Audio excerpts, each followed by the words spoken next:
Kumusta mga lods? Ngayong araw nga pala mga lods, magluluto ako ng adobong manok.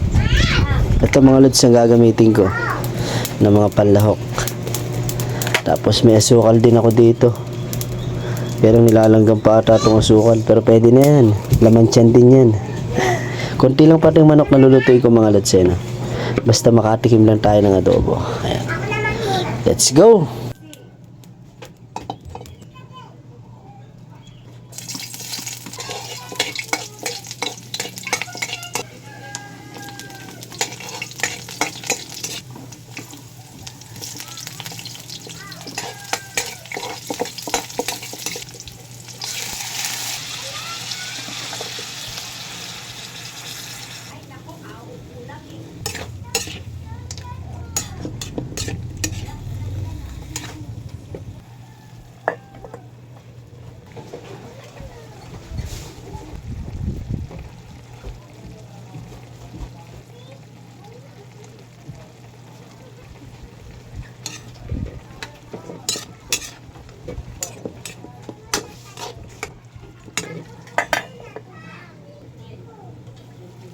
Yun, luto na mga lads.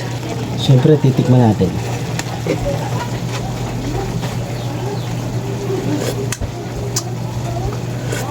Ayos.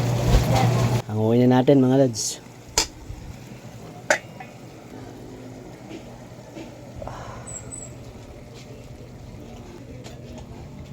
Aray-aray ang init. Yum! Ito na.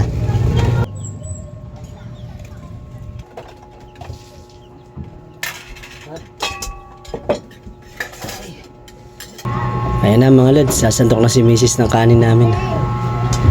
Kain tayo mga lods, sarap tong ulam na niluto ko. Adobo. Medyo manamis-namis siya, kaya lang walang sili, mas masarap sana kapag gano'n. Diba mga lods, ganyan ang tamang luto ng adobo. Simple lang pero masarap yan. Ayan, tamang-tama na. Tamang-tama na ngayon kasi tama na yung pagkakaluto ko. Siguro kung may mali pa rin hindi ko na alam kung ano yun. Ito na mga lods, magsisimula na po kami kumain. Tara, kain po tayo. Sarap na ito mga lods. Talagang medyo manamis-namis to kasi may asukal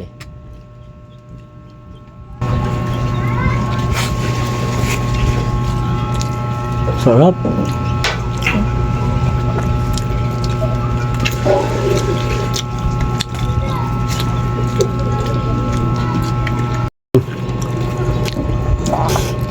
Sweet.